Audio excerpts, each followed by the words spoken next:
Hey, what's going on, everyone? It's me, Nisi Denise, back to do this reading. If you have a chance, go check out the video that I did at lunchtime. We're trying to get through Fiat People in the Reset Wars by none other than Taylor Durden. This is the book. It's probably going to come out backwards on camera, but it's the Fiat People and Reset Wars. And this is the gentleman over here, Taylor Durden. I reshare his stuff all the time over here on social media. Go check him out and support him. You can purchase this book on Amazon. Also, there are additional PDFs and additional books that you can purchase directly through his link tree, I think, on IG. He used to have a TikTok. I'm not sure if he still does. I know he does have a YouTube page. I'm highlighting him because he has a lot of great information on fasting, breath work. Did a podcast with him several months back. Me and Alex were just kind of kicking around some ideas and just having a free flowing discussion with him. So nothing really structured, but I just want to highlight his work because he's another great researcher and author, and he's put together a lot of good information for people who really want to study and learn the ancient knowledge and the actual truth of what really happened with the civilizations here in this plane of existence, right? Within this realm. So let's get into it. At lunchtime, I was discussing over the weekend I did the resets because I feel like we needed to cover that again because it's been over a month since I had been on, to do a live. So I wanted to recapture that. So we did that over the weekend. And then I stopped at where we were talking about the reset wars, right? And we were talking about how up until a certain period of time, there wasn't a lot of melanated people here, right? And I read to you the quote unquote clause of what Benjamin Franklin had stated, right? He talked about swarthy, which was, black people. Scots are known as blacks, all right? So all those words were used to describe melanated people. So up until a certain time frame, there was not a lot of melanated or light skin or pale skinned people here, right? So we have to understand these things. And as I said before in my previous video, not to rehash, but I need to say this and make this clear. The reason why things are the way they are is because they've usurped the history. They've inverted everything. They flipped everything upside down, backwards, and reverse. And a lot of people don't understand this information. They're just not going to be able to obtain it. There are some of you that will take the time to go look it up and actually deep dive into it. But the majority of people that come across this information, they're going to seem that it's useless. And it's because of their programming. It's what it is. I mean, either you get it or you don't. All right. And either you transcend or you won't. Either you'll keep incarnating into these vessels. And at some point, they're going to merge. They're going to attempt to merge us with machine, which they've already done in the underground bases and so forth. So I digress on that. But you have to understand what we're dealing with here. And this is why I find this information fascinating. I'm a nerd. All right. I'm just going to straight up tell you, I like discussing this stuff. And I think it's quite interesting. And a lot more people really need to understand this information because it'll make a difference in your life, right? I'm just saying. So where I left off at, we're going to get into it. So we're talking about the Napoleonic Wars and the War of 1812, which devastated Britain and the landscape of America. All right. Shout out to Jamil Shamshi Dean. I've read to you both his books. At some point, I got to get him and Rodney and a couple other folks on a panel, and we're just going to fire off and just ask questions and talk about things. But he did a great job covering the wars, the riots, the laws, the breakdown of how everything was restructured. And, I laid that in with some of the other things that I was reading, and a light bulb just went off, right? When you start talking about Tartary, you're talking about before the last reset, which was in the 1700s. And then between the 17 and 1900, we've been fighting ever since, you guys. We've never stopped warring. This is a constant thing. Okay. So that's what you have to understand. Why we're going through the things we're going through now is because of what transcended back then. And it's just a continuation. This is all this is. All right. So It said, these wars changed the landscape and it devastated Britain and the landscape of America. Toronto was destroyed, DC, etc. Britain became bankrupt. As a result, Britain became indebted to the Rothschilds, who bailed them out during the bankruptcy from the war. The War of 1812 was also synonymous with a comet. Now, you guys can go look that up. And Tecumseh's name means comet. So that's a correlation there with Tecumseh, the Indian chief, right? And it says, he was one of the main adversaries to the colonists, all right? This was also the year without a summer that brought about this mass famine and disrupted trade worldwide, okay? In 1833, Leonardo Meteor shower, Leonard meteor shower brought about 100,000, 240,000 meteors per hour. These major meteor showers and comets are not what we were told. These are essential portals for the fallen to enter, and also an exit path for the fallen to loop back through the later reincarnation cycle. So again, what I'm saying to you may sound far-fetched, but it's going to have to take you to go do the research. So when you see these meteors that are coming inbound, those are entities coming in, you guys. I mean, you have to understand, we're under a spiritual warfare. We're under attack. We've been under attack since we came into these bodies. It's just that the majority of people don't understand that. And I mean, if you go into church and you have this religious dichotomy, there's nothing wrong with that. That's where you are. That's where you are. But if you read scriptures, then you should know that there are some things that are here, and we're dealing with rulers and principalities not of this world. And that's the thing you've got to really understand. There are higher dimensional planes within this existence, right? There's 9 concentric realms. There's 9 concentric circles. We talked about this with Claudio Naselli's work. Right? The Book of Enoch, he broke it down. And this is what it looks like. There's 9 realms. And as the further you go out, there's 9 walls, ice walls. There's more worlds beyond the poles. And if you go dimensionally up, there are more worlds above us. All right? Because the sky that you see in the sky is not the real sky. That's a projection. It's a hologram. I know how that sounds. Know how it sounds. Just work with me. Just come in, jump in the deep end with me and just tread the water. All right. There is another sun that is behind that one, which is hydrogen. And there's the upper waters. So for example, if the technology went down, people would freak out because they would see water above us. They would actually see the ocean above us, and they would see different types of things or creatures that are in the water. And it is really true. But when you've been conditioned to look up and look out and not look where you're supposed to look, this is what happens. They had to get us to where they are right now. You got to understand, this has all been their grand scheme and their plan from day one. All right. So what I'm simply telling you is that when you see these comets and these things coming inbound, they have the technology to affect the weather. These entities come inbound quite a bit. We're dealing with a lot of supernatural, a lot of metaphysical, spiritual things, energy beings that we cannot see with our eyes because we're dumbed down to a limited number of light spectrum. Okay. We can only see so many nanometers out. Dogs and cats can see better than we can. They can see how this world really looks. We have a shelter or filter over our eyes. And sometimes I think it's probably the best thing for us to have, because if we really saw what was walking around, I don't think we'd be able to stand it. I honestly, I don't. So when these meteor showers come in, these are essentially portals for the fallen to enter through and later and reincarnate. Like I told you, Saddam Hussein came back and said he was Nebuchadnezzar. Nebuchadnezzar reincarnated as Saddam Hussein. That's what I'm trying to say. So we got a lot of that going on here. And I know that might be hard for some of you all to actually stretch your minds there. But if you read the text, then either you know it or you don't. Either you see it or you won't, right? So it says, they come as a sign of a shift in the quantum field. The climate season is collective consciousness changes and triggers their events. Certain entities can only incarnate during certain seasons. I'm going to say that one more time for the people in the back row. Certain entities can only incarnate during certain seasons. For parasites, they cannot flourish in season where the atmosphere and consciousness is vibrant, okay?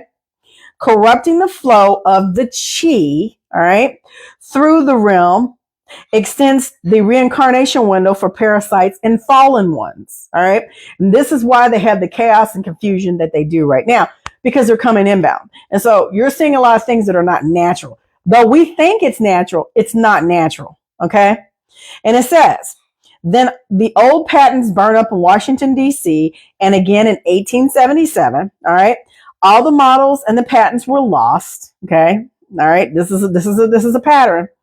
Most erasure of technology in history, and this was to further control the release of technology and implement the planned obsolescence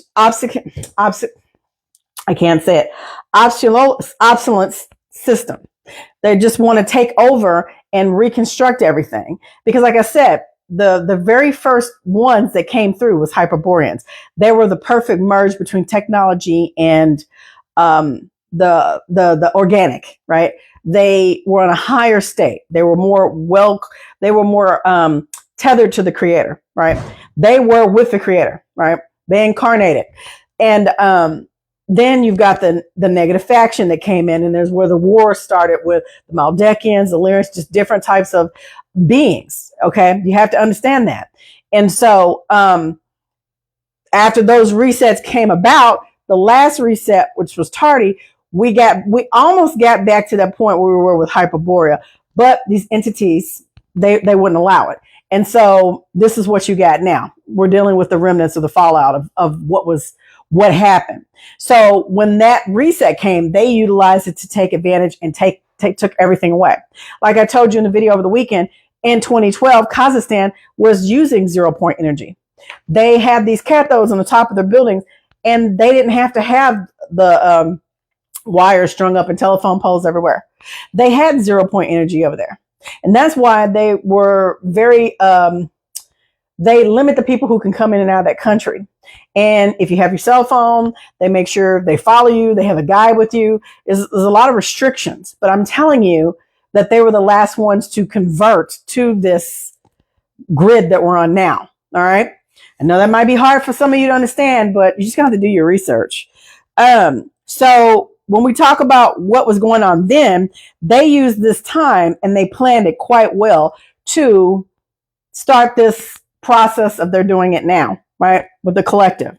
So in 1848, there were slave revolts and revolutions all over Europe.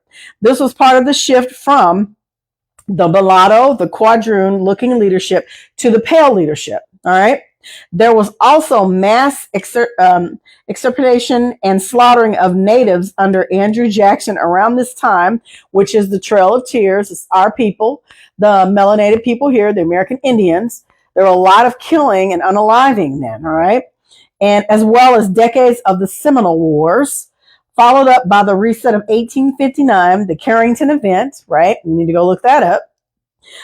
Resetting all the communications on the earth. So anytime they have these resets, there's reset wars that follow. Okay. And you've got pockets of resistance of people still fighting. And then you've got the mutants coming in, you've got the fallen coming in, and you got all kind of stuff going on. So this is why we're in the shape that we're in now. So it says 2 years later, we get the fraudulent U.S. Civil War, which was never about slavery. And 5 slave states were in the North, according to New Jersey and Delaware, which were the last 2 outlaw slavery in the country. Child slaves or prisoners of war on their own land were kept until they were 21 to 28 years old. Okay. And let's keep going. This was called the slaves for a term, or a forced apprenticeship. Now, interesting enough, Abraham Lincoln was under that. And you all know that Abraham Lincoln was a thoughtness, or he was melanated like me. He was darker than me, right? Y'all know that. He was tall and lanky. The picture that they have out there of Abraham Lincoln is actually a fur trader. It's not the real guy, okay? And, he was an apprentice. And I have his book over here behind me. his his memoirs and the autobiography from one of his best friends that wrote the book back then. So I read it and I found it pretty fascinating. But most people don't even know that, right? So he was under apprenticeship. And it says, some were essentially enslaved until the mid 20th century. Colonialism is the expansion of exploitation of the Civil War, and Civil War was happening for hundreds of years within America before the colonists arrived. Okay. And I told you, we're still dealing with a lot of dark skinned people now. All right. Because you got to understand, like John Adair with the guide, you've got people that spoke the language that look like us, but were not us. And they were some of the biggest slave traders, which are the Moors. Everybody has to say, oh, we're Moor. No, we're not. There's a difference. There's a difference between a Mur, M-U-U-R, and a Moor, M-O-O-R. Okay. There is a difference. Okay. And you have to understand that. So when they were doing these civil wars and, they were doing all this before the colonists arrived, right? Because the first Quakers or Pilgrims were dark-skinned people like me. They were darker than me. Don't tell you. These warring factions gave opportunities for the external forces to penetrate and take over America. America was bombarded by 7 different countries. They could not do it with just one country. They had 7, and they had different positions from up through Canada to Florida, through Texas, through Mexico, through California. I mean, they bum rushed all these different coastlines. They had to. There was no other way they could fight us. They had to join together to take over this place. All right. And that's what you guys don't understand. And I can hear some people going, Nisi, this is that's history. Who cares? That's back. You have to know this stuff because it will make a difference with your walk. If you don't have the foundation and the necessary understanding, you can't make the proper choices in the course correction. And that's my point. You won't be able to make the proper choices unless you know the truth. I'm just telling you. So what are we dealing with here? Are we dealing with lazy ass, slothful ass Negroes? Are we dealing with lazy, slothful ass people? I mean, what are we dealing with? Because majority of people don't even care about this stuff. And it's like, it's dumbfounding to me. It really is, because it's a no-brainer. All right, so let's get into it. So it says, so when the reset of 1859 hit, it was a major flashpoint for the mutants to take over. Okay? Mutant Ninja Turtles. I mean, you can't make this shit up. It says they took over completely. The South was not what we were told it was in regards to the Civil War. No, it wasn't. Okay. All these Civil War reenactments with these battle flags and these cannons and stuff like that. Like I told you, the flag that they have now in the South, the Confederate flag, that was our flag. They took the cannons off of it. You can go back and look at it. Go look it up. That was our flag. The dark-skinned black folk, you want to call yourself black, it was our flag. So when you learn the truth, it just clears so much up. It really does. So it says there were many blacks and wealthy ones in the South, like William Ellison, that supported the war effort on their own people. All right. Natives like the Seminoles, among others, also fought with the South, fighting longer than Robert E. Lee even. All right. This was another currency reset war. And if I'm not mistaken, Chief Red Wolf, if you see this video, chime in. Ain't that your uncle? Ain't Robert E. Lee your uncle? I think you said that. And remember, this was like a video like 2 years ago or a year and a half ago. You said that there was a, quote unquote, I'm going to say it for the video, white guy who said he was related to Robert E. Lee. And you called his ass out on that because, like, he couldn't have been related to him because he's black. I'll tell you. So, you got this fantasy of these people taking and assuming positions, and they really don't know their history, And when you come across somebody who knows something, then they want to, get all up in an uproar about it. But I mean, I think you told me that was your uncle, if I remember correctly, right? So this was another currency reset war because the South wanted to produce its own currency and the North was heavily dependent on the taxation of the Southern goods to stay afloat. It's always about that damn dollar, y'all. I'm telling you, don't matter what color you are. It's always about the dollar. It says the Civil War was a massive campaign to simply destroy cities and history. And they did a great job because, like I told you in the video earlier at lunch, Kailash Temple, go look that up in India. We had the same shit over here. They blew up a lot of stuff. A lot of stuff is still buried underground. And then there's a lot of stuff that's in the ocean, right off the coast of Florida and the Bahamas. And down here in Texas, there's a lot of shit under the ground, underwater. Beautiful, beautiful roads and cities and stuff like that. But I'm telling you, with this catastrophe that happens, this is what you get. We're looking at the remnants of what was a great society of all these different civilizations now. I hope this is starting to make sense to you guys. So, it says the Civil War was a massive campaign to simply destroy cities in history. If you look at the campaigns like the Sherman's March to the Sea and the Carolinas campaign, among others, they were just annihilating cities to scrap the history of the Aboriginals. And again, Aboriginal means to abhor or dislike or hate the original people. So I would say indigenous people. All right. Us, the melanated people. Okay. The cities were already built out and the colonists arrived. So certain buildings had to be destroyed because they did not fit the narrative or timeline that the mutants needed to maintain power. Okay. We already had a constitution. We already had a government. I told you that. There were already, 6 or 7 black presidents, dark-skinned, melanated. I'm going to say for the video, black presidents. Okay. Obama was not the first black president. He was like the 8th. Okay. Do your research, damn it. Do your research, y'all. Do your research. So there were, buildings were destroyed because they didn't fit the narrative. And the mutants needed to maintain the power. Cities like Atlanta were basically completely destroyed. Wall Street was built on top of a freaking cemetery, a town. All these major cities now are built on top of ashes and bones of our ancestors. And we're not even going to get into the fact of how they flooded a lot of these towns with the people still in the beds. It couldn't escape because they blew up dams and dynamited everything and killing people. I mean, there's a lot of towns under these lakes. And you wonder why there's hauntings and there's things in the woods and the stuff. You know, you're seeing apparitions. Yeah, you're seeing our ancestors crying out from the grave. I'm just telling you, when you know, you know. So it says, this was all part of the Anaconda Plan, a humorous name for the spawn of the serpent seed taking over the old world, which is America. Okay. There are no battle photos of the war, despite there being portable pistol cameras available during that time period, among other means of photography, and plenty of photos are photoshopped because AI has been around and they whitewash the history. Okay.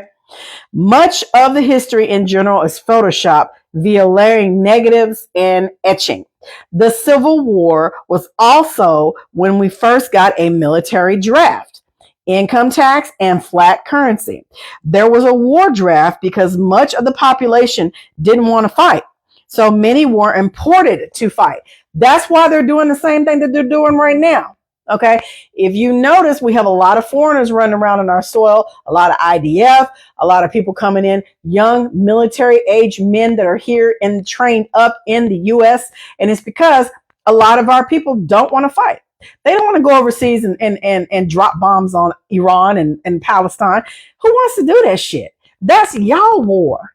That's y'all reptilians. That's y'all damn Ashkenaz. That's all of y'all. That's y'all doing. That's y'all, and y'all warring with each other. It's the same shit that's been going on for a millennia now. People are waking up to the bullshit. Nobody supports that shit. I know I don't. So it says, so there was a draft.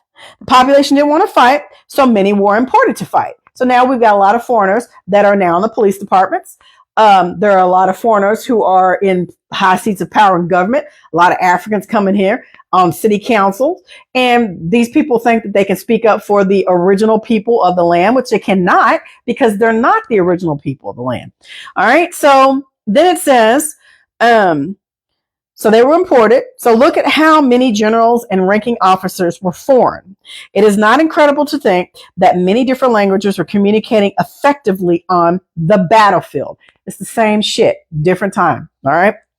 The Emancipation Proclamation did not end slavery. It was aimed at releasing slaves from the South to undermine the fabric of the South. But again, a slave is not the same as a prisoner of war. And I will gladly go toe to toe with anybody that says that we were slaves. We were never slaves. We've always been prisoners of war. There is a damn difference. Go look it up. The freeing of the slaves had nothing to do with black people of the South. All right. You got to get that out your head. All right. Additionally, the 13th Amendment reinvented slavery, making it legal to enslave people that were deemed criminals. Okay. So then life for Aboriginals or the indigenous autochthonous people, right, my ancestors, became criminalized. This is ultimately why mass incarceration under the Drug Wars and Crime Bill was possible. You see how they did that shit? You see how slick they are with that? At the same time, the Orphan Train campaign was unfolding. We had a lot of shit going on now. Yeah. And the Orphan Train ran for 75 years. There's a documentary on YouTube. You can go order the movie and watch it. And you got people on TV talking about this. They are filming orphans. They're talking to them now and they're in their 70s and 80s because they know. All right. They remember. So the Orphan Train was running from 75 years. That campaign was unfolding because somehow this country that was embroiled into a civil war had the funds to build ornate asylums during the Civil War. They repurposed the buildings, like I told you. Alcatraz was Queen Khalifa's castle. They repurposed that bad boy. Okay? So slavery transitioned into outright imprisonment and child labor. These orphans were packed in orphan asylums and trained to repopulate what was left of the cities of America because they were killing off the autochthonous or indigenous people, my ancestors. So when they were bringing in these Cabbage Patch babies, these Rosebud babies, the pheomelanated race, that's what they were doing. Okay. And they used to sell them. I had postcards. I have a book from Mind Unveiled that shows you the postcards of how they were selling children back then and how they had them in the incubators. I mean, it's a thing. Many of them forced into factory labor or sent to orphan trains to do agriculture and labor on farms.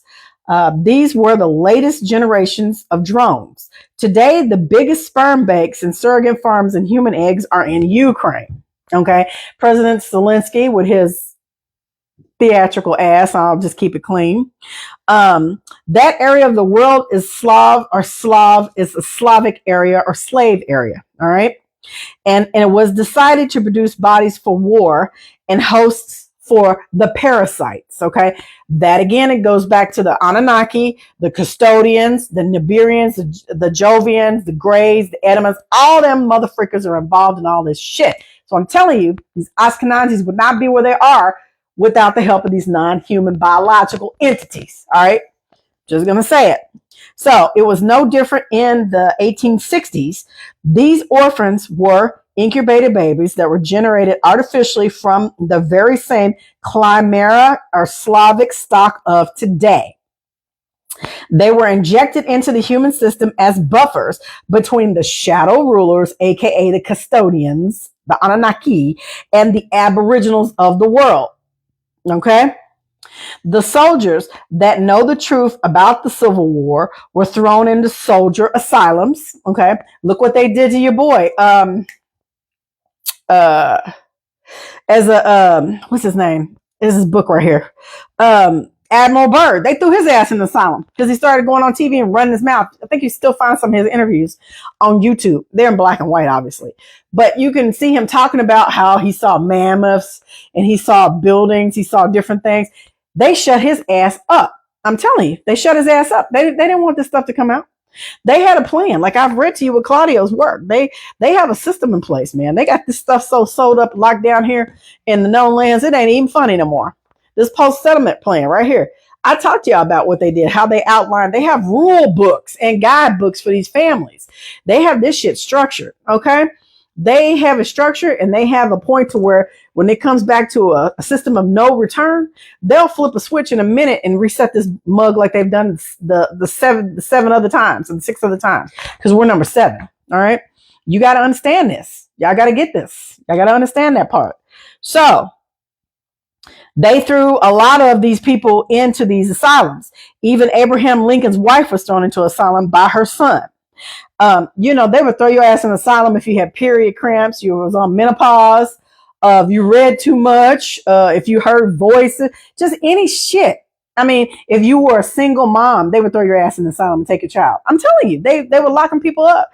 They were doing all kind of crazy shit. And they get ready to do that shit again. But people thinking, oh, it's not going to happen again. Yeah, it is. Because these people have no imagination. They have a playbook. They follow the shit. They go through this whole thing. They've been doing this shit for a millennia, y'all. They've been doing this for a long time. It's just that we ain't been aware of the bullshit. All right? Just telling you. So it says, then more pale Slavs or Pawns were imported in waves. You can see the pictures out there coming over on the boat. You don't see any Africans. You don't see any dark skinned people coming over on boats. All you see is the field melanated people, the light skinned people, my light skinned brothers and sisters. You see your ancestors coming over here. Cause some of you are 3 and 4 generations in or 5 generations in. Like I said, you can go back to 250 to 300 years and then your records stop. And it's because you're part of that breeding program. You're part of the hybridization. Not all of you now, just some of you. Okay. So, it says then more pale slaves were imported or in waves through Ellis Island, right? And then Angel Island, which is the California, right? Ellis Island. This expanded the buffer between the host population and the shadow rurals even more when these people started coming in. All right. All these wars also ended up bankrupting the shell company, the Ponzi scheme known as the USA, because that's what it is. And back in the 1700s, our Constitution was hijacked in when they started coming over here. They changed everything. We're not even operating on a true government at this point. And I know how that sounds. That's another video. I'm just letting you know, all this stuff plays a factor in what's going on right now. And if you look at it and see it for what it is and lay the puzzle pieces out and start putting it together, you'll be like, oh, I see why they did that. I see why this is happening. I see why this motherfucker says this. I see why this is going on over here. These are the same damn cast of characters of doing this shit back in the 1800s. Same family members. Just different face. It's the same shit. Okay. So then it says, all of these wars always ended up bankrupting the U.S. So cheap labor is imported and bailouts ensue, which brings us back to the greater consolidation of power. Every time there's a big thing that happened, like with COVID, there's a consolidation of power. So they have to have a trigger event. It either has to be some national disaster, or it has to be some made up fictional virus or some kind of biological weapon that they further tighten the purse strings and they further tighten the control of the noose around our necks. Okay. You just got to see that for what it is. So then it says, in 1893 to 95, the currency collapses in a panic, and the Rothschilds, operating through the Morgan Belmont Syndicate, basically bought the country by supplying 3.5 million ounces of gold to stabilize the currency. Lord Rothschild and his bastard ass family. All right. This was one of many loans the Rothschilds had given the U.S. in the Gilded Age, which was in the late 1800s. Okay. I owe you guys a presentation over The Creature from Jekyll Island. We'll get to it at some point, but it's a great book. You need to go read it. Okay. Ultimately, this would repeat again in 1907 after the Spanish-American War, the Philippine-American War, and the Boxer Rebellion, which was the drug war over heroin trade in China. Look up the Boxer Rebellion. Shout out to Chief Red Wolf. I have that book and I've been reading it. And it says, all of this spread the USA too thin financially to where it needed another bailout. And guess who was there to save the day? The same cast of motherfucking characters. Okay. The panic of 1907 ultimately caused the creation of the Federal Reserve in 1913. Okay. You see how they're doing this stuff, how they're lining everything up? Let's get into this part. This gave the bankers complete control over the military to where it could use America as a military industrial complex platform to keep commerce going. Commerce is war. Okay. Com are mercenary, commission, mission, missionaries. So shortly after the Federal Reserve is created, World War I starts, which was an extension of the Franco-Prussian War. All right, which was World War I. And it started because Archduke Ferdinand of the Habsburgs, which was part of the Edom crew, EDOM, which all stand here in America, but they pushed it out to different continents now. Remember what I told you, was assassinated. Okay. If you look into the details of the assassination, it looks like an inside job. The real story makes no sense. Shortly after the Bolshevik or the mutants, okay, revolution happens in 1917 in Russia. Okay. This was a major move to wipe out the remaining quadroon, octamaroon, and the mulatto remnants of Russia. There were dark-skinned people everywhere. So you got to remember, in order for these parasites and these hosts to take over, and these fallen ones, and these spiritually weak, whatever you want to call them, they had to unalive all of these millions of thoughts and his people everywhere. On every landmass, we were everywhere. Okay, so now when you start to do this breeding program, and you have the orphan trains, you have more Slavs coming in, you have the Cabbage Patch coming in. Now you see the takeover of all these people. All right. And I mean, it just is what it is. So so it says leading to the assassination of the Romanov family and the implementation of communism. So it's bam, bam, bam, bam, bam in a row. This is what's happening. All right.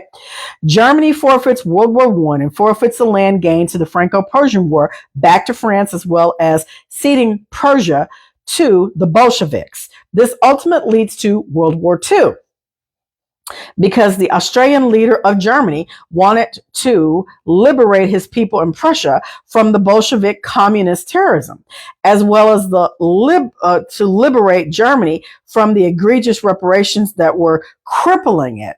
And I know a lot of you will say, Nisi, this is so fantastical. I'm telling you, Hitler was a short, dark-skinned man. Hitler was shorter than me. I'm 5'5". Hitler was short. And he was melanated. The cast of characters that you see out there online with this, female melanated man with the mustache and this uniform, that is a whitewashed version. That's not him. That is not even Hitler. Okay, I'm just telling you. Once you read it, and I have his biography over here too. I have Mein Kampf. I have all this stuff over here.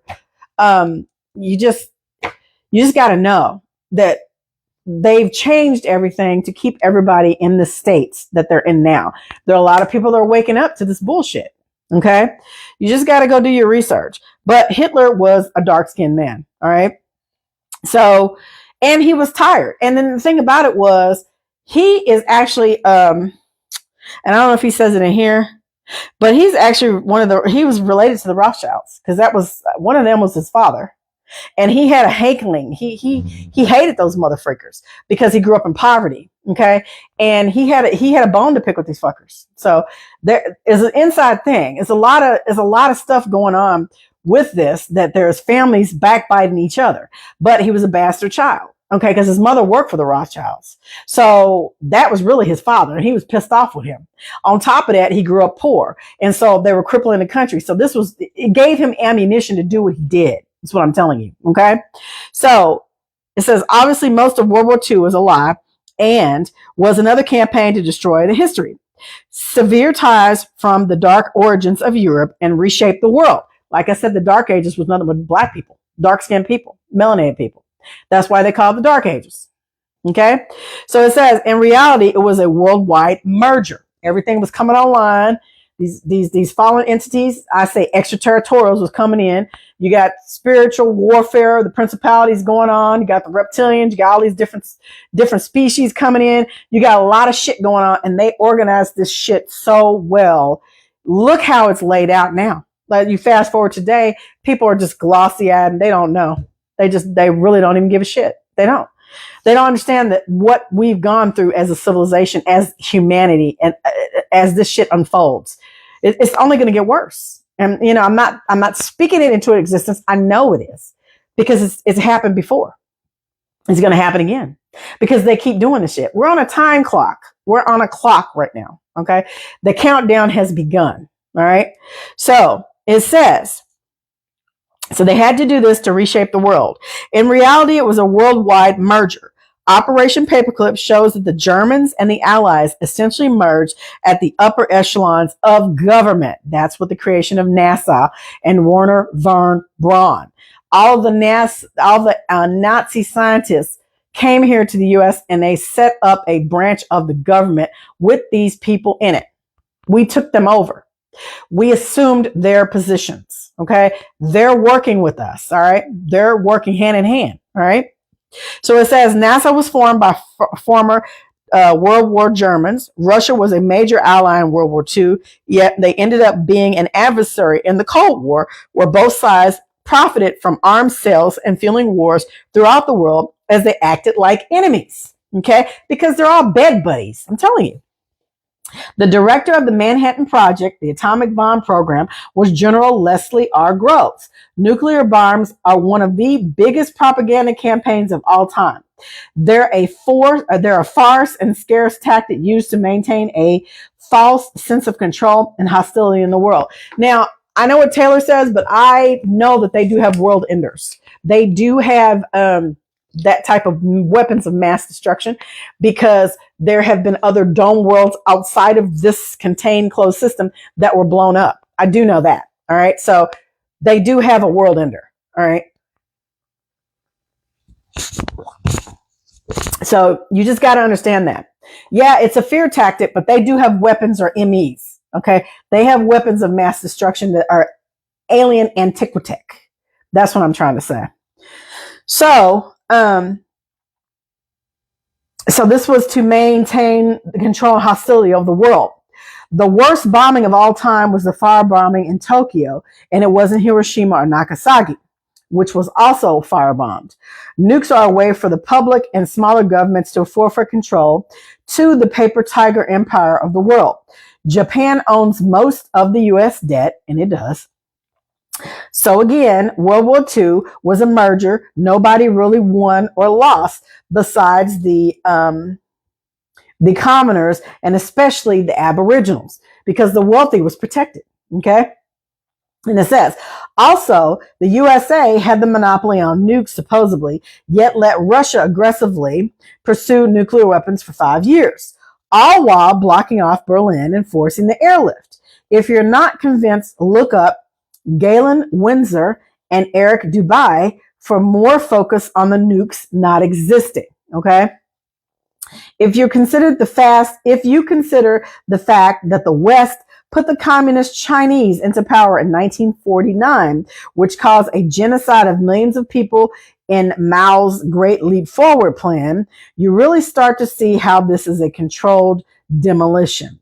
The communists were put into power to ship manufacturing overseas and to destroy the economy of America, particularly in the quote unquote autochthonous or black workforce. Okay.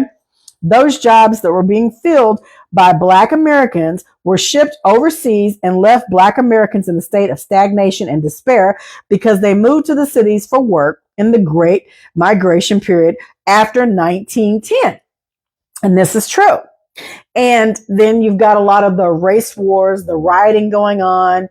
You've got a lot of the Slavics, the Fiat-melanated people, my pale-skinned brothers and sisters are here that are coming in. And so there's a lot of racial divide and a lot of racial tension.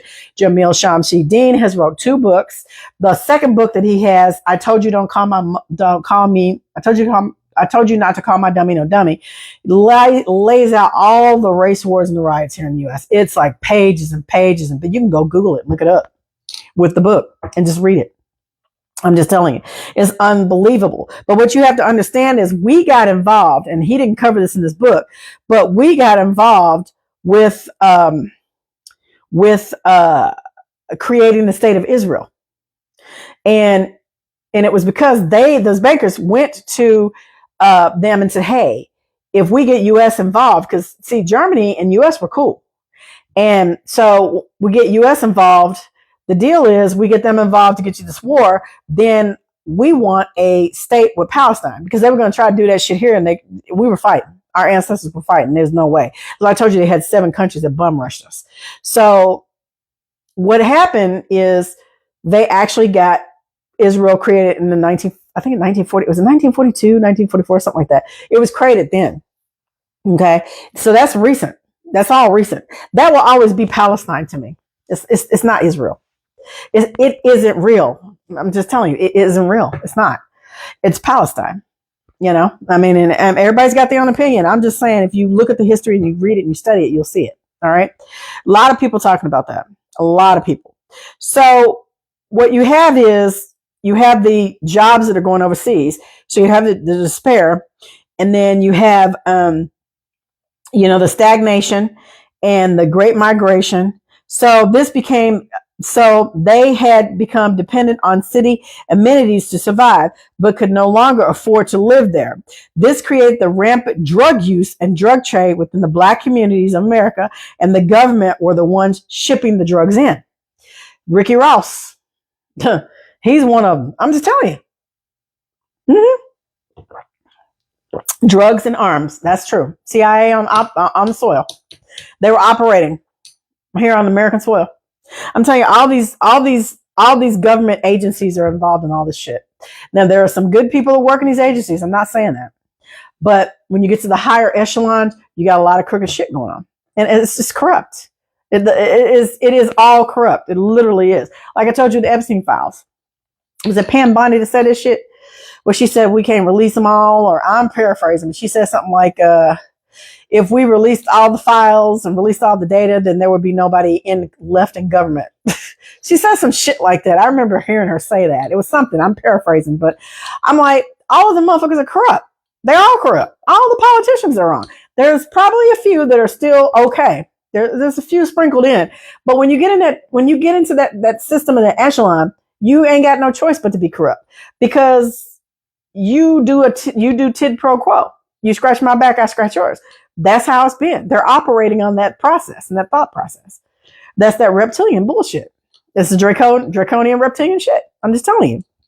So, you've got a lot of this going on with the drugs coming in, right? And you got the Nancy, what's her name? Nancy Reagan, and the Bushes and all that shit. You coming into that, we're not even going to talk about 9/11. That was a staged hoax. That was an inside job, but I digress. After World War II, when the Eckert Nuclear Computer Corporation was acquired by Remington Rand in 1950, Eckert and Muckley reported directly to Groves, who had become a senior executive there. The UNIVAC, which is the Universal Automated Computer, was first commercially produced electronic digital computer in the United States. Okay. Developed by J. Prosper Eckert and John Moakley after their work on the ENIAC UNIVAC 1 was delivered to the U.S. Census Bureau in 1951 and became famous for currently predicting the 1952 presidential election.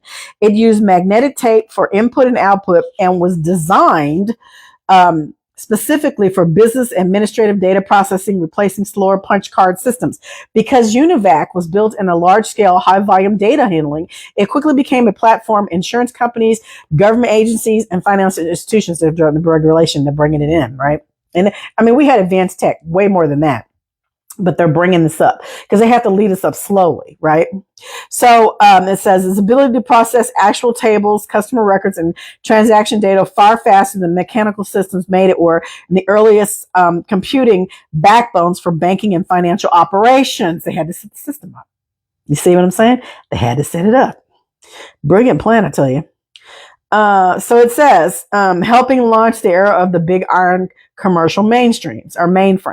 45 of the world's top banks still run on mainframes because of their unmatched stability, transaction processing capability. Mainframes created the environment that later enabled financial surveillance, intelligence, data sharing, thank you, Mr. Edward Snowden, and banking automation. This infrastructure was critical for Meyer Lansky's rise to even greater power. Amidst World War II, the mob, which is an extension of the government and vice versa, okay, was working with the feds to control the ports and operations and the underworld. This was headed up by Meyer Lansky and Jewish mobster. It is important to note that when speaking of the Italian mob or the Jewish mob, we are speaking about the Canaanite, Jephanite, Edomite mixes. Okay. Got to understand where you're coming from that bloodline. All right. So then it says they are all family. Meyer Lansky was the first Epstein, and he used sexual blackmail to control politicians, government officials like J. Edgar Hoover, who was the head of the FBI. Since Lansky and the mob had control of the ports, they used the power to ship weapons in from Palestine in the 1940s to arm the immigrants that took over and created the Isn't Real. All right. The Middle East was already destabilized by Lawrence of Arabia during World War One, and the destabilization by Lawrence of Arabia was destabilized by Lawrence of Arabia World War One. The British and the French carved up the region. So by 1948, the timing was perfect to shuffle the deck even further. You see all this created chaos all around the realm, what they're doing? I'm telling you, it's brilliant. And I'm not looking up to any of these parasites or these Anunnaki draconian bastards. But I'm telling you, the plan is perfect. They laid it out. I mean, when you see it for what it is, it's like, God dang gone. It makes your head spin. It does. It's brilliant. I'm telling you, it's fucking brilliant. Brilliant. So then it says, since Lansky and the mob had control of the ports, they used the power to ship weapons to Palestine in the 1940s to arm the immigrants that took over the Isn't Real. The Middle East was already destabilized by Lawrence of Arabia. The British and French carved up the region. So by 1948, the time was perfect to shuffle the deck even further. This would ultimately create a never-ending conflict that supports the military-industrial complex even to this day, ultimately destabilizing the region. So when JFK got in, who was put in by the mob rigging the elections now, JFK got in, all right? And he wanted to what? Oh, and he wanted to something to register for. Oh, okay. Wait a minute. There's a typo in here. Wait. So basically, let me go back.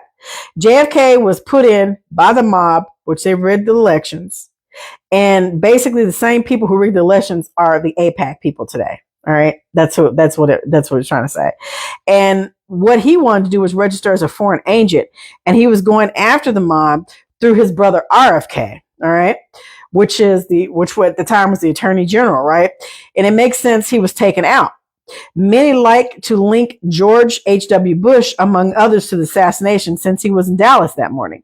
It looks as though, and I seen the real footage come out, and you could see her next to him, and they shot him, and he slumped over, and she's scared because the driver turned around and shot him. And then she climbs out on top, because they're in a convertible. She climbs out the back seat over on the back of the hood of the car, trying to get to the Secret Service agent. Okay. So, I mean, it was all planned. It says, it looks as though there were many hit teams assigned for that job that day, if you go by the account of E. Howard Hunt. Either that or it was all staged, because the public didn't see the footage until almost 12 years later. It's true. After the event. The footage is missing frames, and his brains were lost. The brain matter came out the side of his head. I mean, I've seen that shot. That was stage theme is very common. And of course, there are many parodies between JFK and Lincoln who are literally killed by actors. Okay, so who knows? All right. So it says, nevertheless, this marked a major shift in history.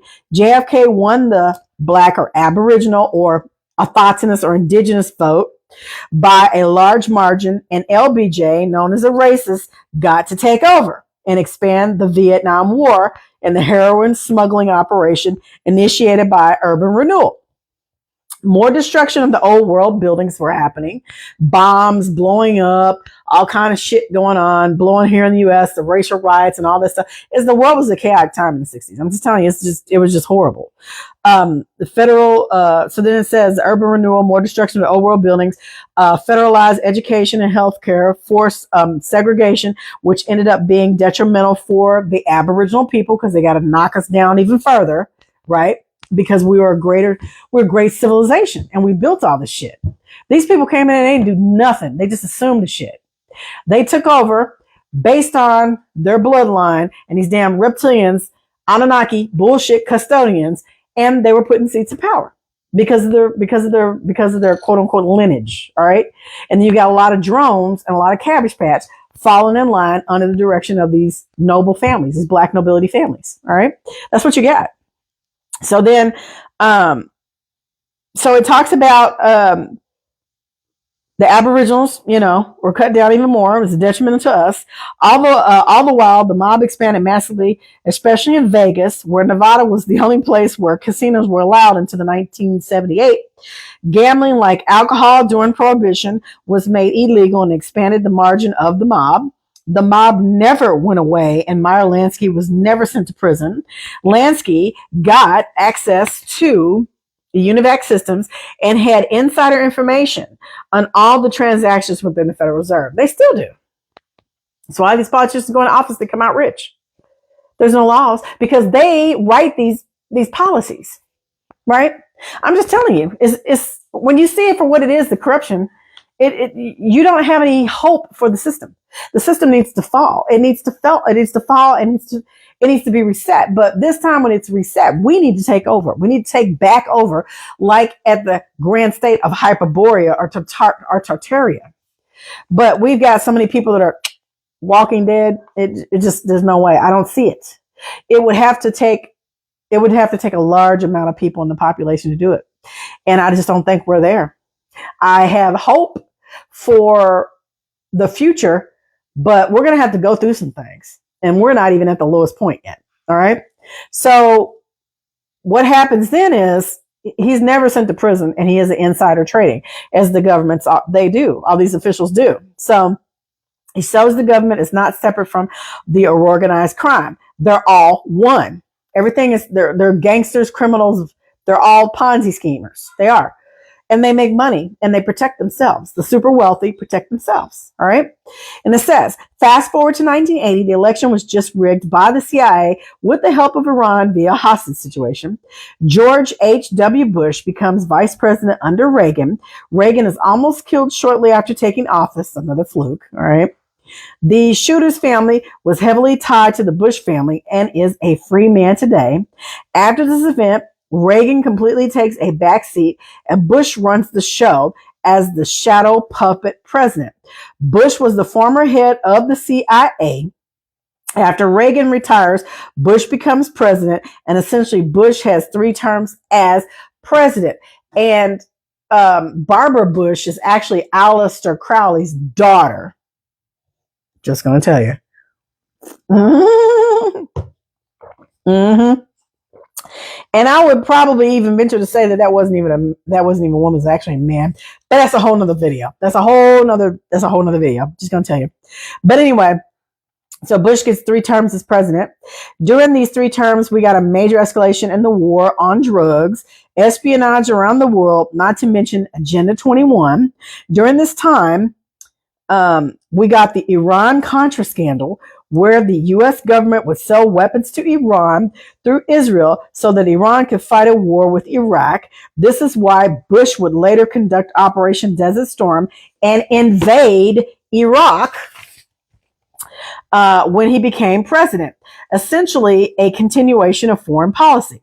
This Iran-Contra affair also brought to light the fact that the government was smuggling drugs and running guns into Nicaragua to fuel a civil war. Because this is how they do. They destabilize the country to go in and get the leaders out so they can put somebody in so they can be butt plug buddies and they can control them. I'm telling you. So it says, all while poisoning neighborhoods, particularly the Aboriginal neighborhoods here in America. The 1986 Drug Abuse Act created 100-to-1 disparity where, quote unquote, Black people were being locked up at an alarming rate for crack, while pale people who used cocaine got lesser sentences. And that's just it, because they're taking care of their own. Everything's been whitewashed. It's been hijacked. It's been usurped. Now do you see it? So it says, journalist Danny Calasaria, who was suicided, believed that several major late 20th century scandals or inslaws promised software dispute, the Iran-Contra covert arms network, the alleged 1980 October surprise negotiations, and the global collapse of the BCCI banking empire were all interconnected parts of a single covert intelligence finance structure he called the octopus. And he's right. It was, because I read that. In his view, Promise was not merely a legal case management tool, but a database system modified for the international surveillance. While the Iran-Contra and the October surprise reflected the same clandestine actors operating outside formal oversight, and the BCCI provided the financial channels for money laundering and covert funding. Although these links remain interpretive rather than proven, Casolera's framework highlights how emerging digital infrastructure enabled new forms of financial and intelligence coordination. Early mainframe systems such as the UNIVAC, used by the government agencies, banks, and large corporations, and high-volume data processing created the technological foundation for the later integration of the financial records, intelligence databases, and cross-border transaction monitoring. So they're setting this grid up for us now, and the data centers are the next part. All right. They've got this shit layered. Okay. Robert Maxwell, the close associate with Jeffrey Epstein via his daughter Ghislaine, was tied to Promise software scandal where people's banking and general activity were spied on. Robert Maxwell's name comes up in Promise affair because he was accused of helping market and distribute modified versions of the Promise software internationally, especially to foreign intelligence services. These claims are documented, okay? And he worked for the Mossad. I mean, he was IDF. He was one of them. All right. In 1983, Meyer Lansky dies and allegedly leaves his hidden fortune to Alvin Milnick, who allegedly invests in David Chum. David Chum invented the first digital currency and digital voting. David Chum would also then go on to mentor Lee Sassaman. Sassaman is the inventor of Bitcoin, okay, cryptography, and was considered a weapon after World War II. Epstein would go on to invest heavily in crypto research. He would invest in universities like MIT publicly and invested as a shadow partner as well. Bill Clinton was sexually blackmailed by Lewinsky, as well as passed and a lot of legislation that went on to destroy the country so that the power could be further consolidated, okay? Because they have to put their appointed people that they selected, right, since birth, in these positions so they can continue to tighten the noose around our necks, okay? This is what they do. So the combination of the crime bill, the removal of Glass-Steagall, and the dot-com bubble, NAFTA, Afghan war, would create a gutted environment in America. Glass-Steagall helped to collapse the housing market and played a major role in setting the stage for 2008 banking crisis, of which Epstein played a role in at Bear and Stearns, the first institution to collapse and set off the domino effect of the collapse. Obama then came in, all right, for all you Obama lovers, Obama came in as a banking shill and printed massive amounts of money to bail the system out and to kick the can down the road, okay? This set the stage for Trump to exist politically. And I don't care how you feel, this may rub you the wrong way. Michelle is actually Michael Vaughn, is a man, is a tranny. And those children are not theirs. Their children, those children are rented. Let me put it that way. They're an accessory. Okay. And you just got to do your research. I'm not going way out there with this, but I'm just telling you, there's a lot of information out there that proves to that point. You just have to go and look at it and see it. And if you feel some type of way, then, oh, well, I'm sorry. I'm sorry. You either get on board or you get lost. You stay behind, stay stuck in stupid, stay stuck in the world that you're in. All right. This is for somebody who really wants to learn something. I'm just telling you. So that sets the stage when Obama comes in, then Trump comes in. Okay. Because, you know, you got these cast of characters now because they already done picked these people out. They give us the illusion that we pick them and we vote for them. No, that's not the case. They're selected. All right. They're selected by these billionaires and these Bilderbergs and the world monarch and these non-human entities that are in seats of power all around the world. Okay, this is just a cast of characters. It's the same bastards from thousands of years ago to now. Same thing. All right, we're still going through this shit. So this last part. So it says, Obama came in as a banking shrill to print massive amounts of money to bail out the system and kick the can down the road. This sets the stage for Trump to exist politically. Then Trump will come in and print 20% of all the dollars ever printed, creating the inflation society we live in today. Before Epstein died, which he's not dead, he's in Florida, all right, he's not dead. Before Epstein supposedly died, he invested in Palantir. Go look at Palantir's ass, because I'm telling you, that's a reptilian straight right there, one-on-one. I'm just telling you. Palantir, which made up the PayPal mafia, Don Peter Thiel, he's a reptilian. Palantir will be the ring to rule them all. It is going to be the capture or capstone of the AI surveillance grid that's being laid out right now with the data centers. Go look at Palantir, all right? The plan seems to be to make Jerusalem the currency crypto capital of the world once the conquest of the Middle East is completed. This should set off a chain reaction where the AI reaches a critical mass and there is a major split in society where people either merge with the AI grid in the smart cities. I put smart cities in there, but he said AI grid, and others choose to withdraw off the grid into the Stone Age unless they've been setting up their off-grid systems in advance. This will be a reset war, a financial reset, and eventually a natural reset process. A remnant will endure. The question is, what will the quality of life be like in the remnant? Now, we're summing this up. Humanity started in Americas. All the events of the old world, the testament happened in America. The Nile is the Mississippi River, okay? The Great Sea is the largest of the 7 seas, which is the Pacific. The Egyptian Sea is the Gulf of Mexico, and the Exodus happened in America when California was still an island separated by the Red Sea, which happens every 200 years or so from flooding. America is the nucleus of the realm. It was already well established and built up before colonization. It had already endured several resets, and people had left the Americas and established connecting grids throughout the realm. This is why we are supposed the neoclassical structures throughout the West, as well as star forts throughout the entire realm. All right. There has always been interconnected world governments. The difference is whether it is organic or inorganic. Like I told you, they have a lot of inorganic, small penis people running the world. I'm just telling you. I mean, I'm not trying to be offensive, but it's brilliant when you look at how they masterfully crafted all this shit. You know, they had help. They've had help.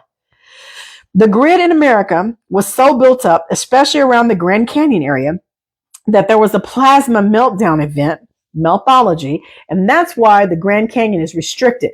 There's no airspace, there's no flying over parts of it, and it's because of the technology that's still there. It's because of the ruins that are there, all right? The military is in there, they've been there, they've got that shit locked down, I'm just telling you. So, that was the meltdown that happened in the Grand Canyon, which is ancient Egypt, all right? This fractured the flow of communication and harmony between the human collective. People began living where they weren't designed to, and this turned into conflicts, which led to invasions and usurpation. Many fled from the west coast to the east of the Mississippi River to escape the scavenging hordes coming for energy and knowledge. Those who got caught up in the melee were captured and enslaved and sent to different parts of the Americas. Eventually, the world was overrun and infected by humanoid mutants that doubled back into Americas from East Coast. At first, it was a slow spread that became worse and worse, and Aboriginal people became more divided, okay?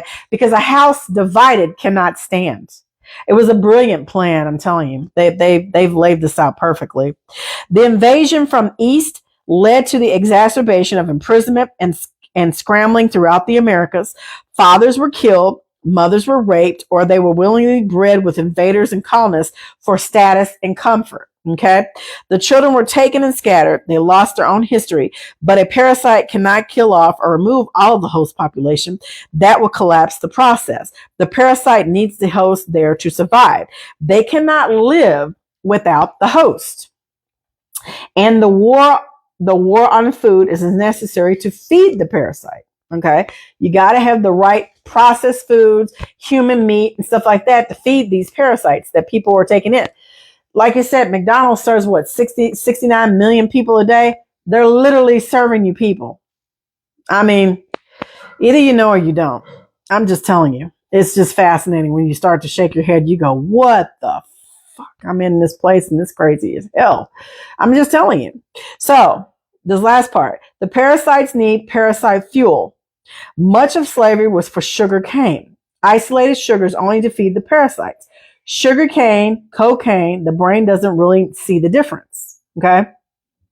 Once the collective of Aboriginal reaches a critical mass of breaking down, the system has to reset. So the parasites try to get ahead of it and position themselves in such a way to where they endure the reset. They go dormant during any kind of potential golden ages or rebuilding of the pop back out again when the spiritual season is right.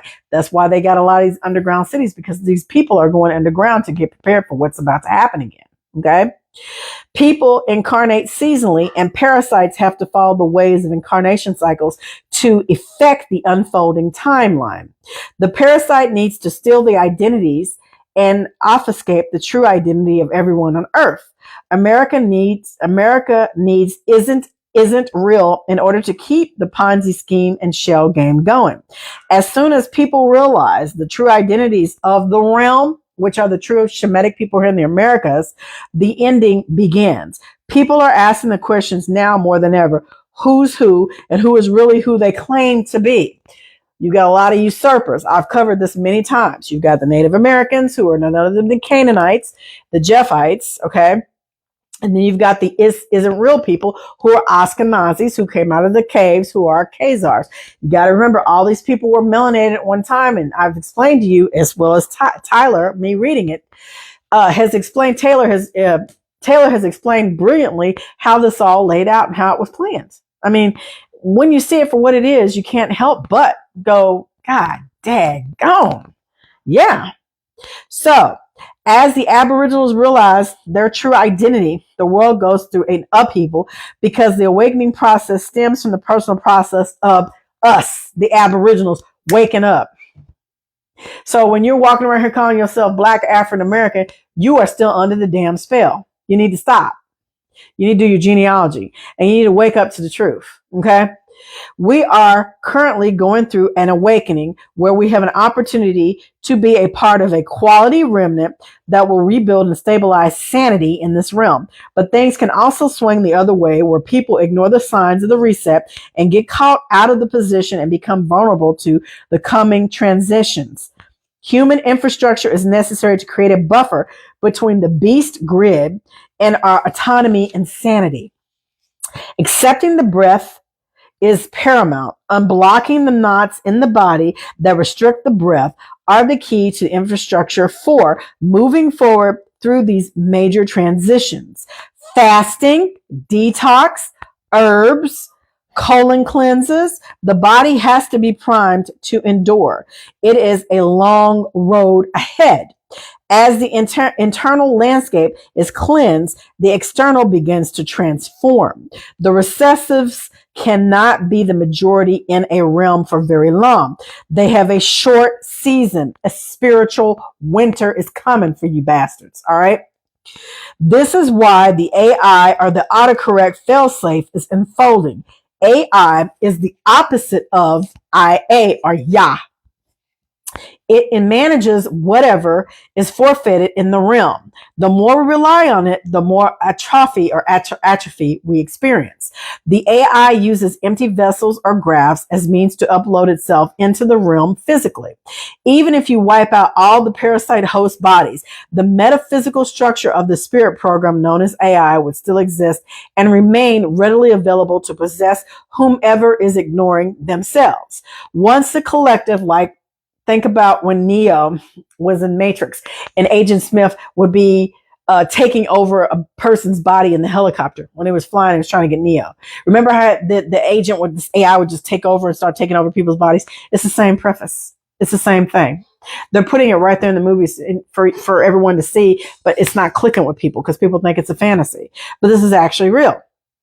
So it says, Once the collective ignores themselves enough for long enough, the AI takes over, injects itself into the system and via graphs, crossbreeds with many people as possible, and then wipes the system and everybody connected to it.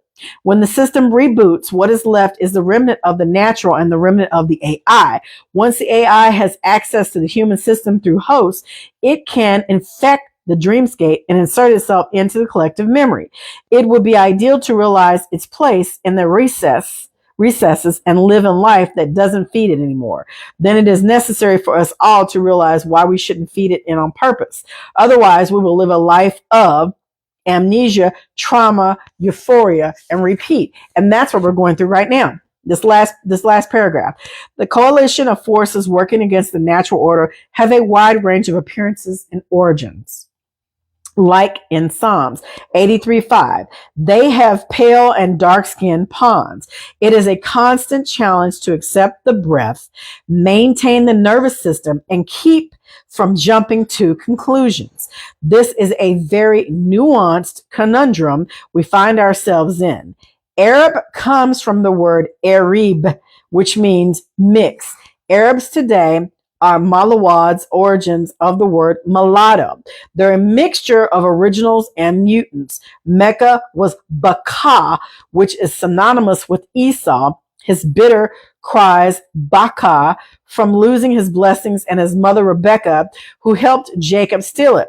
When we see the mainstream depiction of the Moors and the Berbers, we are seeing the Malwas and the later mulattoes or the mutations.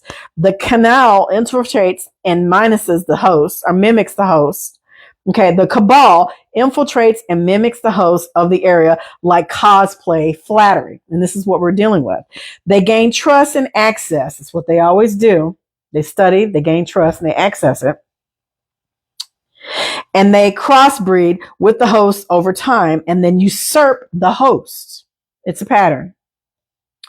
The Moors took the culture and expressions of the A00 haplogroup, reduced it, and stole the identity. Moor means Mason, okay?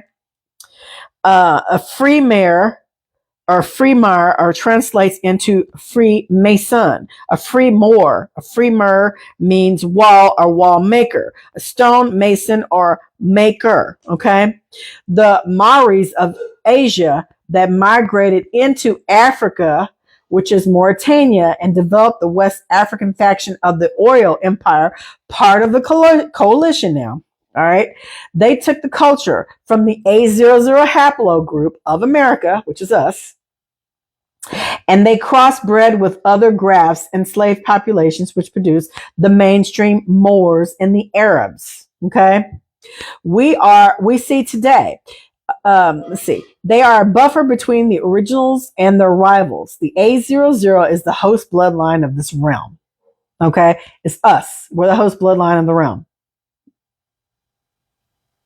I need you all to understand that. They were first found in America and then later deemed African after 200 people in a concentrated area of Cameroon were shown to be A00s and A00B, A00A and A00B. Okay. 200 people out of 1.5 billion Africans, a campaign to get the percentage of the A00 within 45 million Black Americans has been thoroughly avoided. It's also worth mentioning that the original immortal cell line is from America. That is Mr. Albert Perry and Henrietta Lacks. Go look them up. Immortal cell line is here. I have their books. Just telling you. So a campaign to the percentage of the A00 within 45 million Black Americans have been thoroughly avoided. It's also worth mentioning the original immortal cell line is from America. The Helia line or Hela line, Hela, Hela line. A cell is a cell, whether it's a cancerous or healthy. Its immortal nature is determined by its genetic codes. This cell line has been abused for cancer research and vaccines for decades. Vaccines are chimeras people and bind them to the cancerous bondage or witchcraft or pharmakia. All right. That has been established in this world. This is ultimately part of the cracking or opening of the collective to where more bodies are more readily available for mass possession. This is a conjunction with the unnatural birth and other birth traumas and circumcisions lay the foundation for the trauma economy we live in today. These experiences disassociate people from their bodies at the beginning of life to where they can be penetrated, and programs, spirits, parasites, alter personalities can then inject into the body. All right. And then it says they can expand and take over their body. This chains people to the collective intoxication and trauma bond. This sets a trajectory for that will create its own digital prison or prism, submit to cashless crypto grid. There is already social credit in slavery. It's just being reinvented and rebranded.